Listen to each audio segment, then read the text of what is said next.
Ассалаумалейкум достар, сіздермен бірге мен Бекіш ТВ. Достар, қалайсыңдар? Достар, біздер жүрек подписчик каналда. Короче, достар, бүгін біз реклама жасайтын боламыз. Короче, адай тем дейтін өзім гильдиям, жаңа ашылған гильдия. Короче, бірінші өренді гильдиясы. Бұйырса достар, мен офицер, Аслан дейтін бала офицер болады.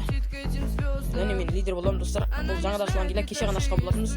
Соған наурыз деймін, жеге если керек болса, осы гильдия кіргілерін келсе, мен офицеріне осы гильдияның ссылкасын және өзімнің және офицерлік ссылкасын тастап кететін боламын. Біреуімізге жазатын болса достар, гильдияның шарттары күш шарттары осы бірелі болуы тиісті уақытта істен жібересіздер. Және неге өзгерту міндетті, бір апта ішінде. Сосын ойында микрофон қосып ойлайсыздар, бірге рейтинг көтереміз дегендей, және аптасына комп алып тұру очко ойнап қосатын боламыз. Және лидер мен офицерді таңдау міндет достар. және бұларда активный болу міндет. Және достар, біз гильдия арасында гильдия бойынша өзіміздің арамызда турниріміз достар. Біз егер қатты дамытып көтеріп кеткенде, сол әрбір ойын келген сайын достар, біз турниріміз боламыз. Турнир ұйымдастырып маус кристалға. Сондықтан достар, гильдия көбірек асыңыздар.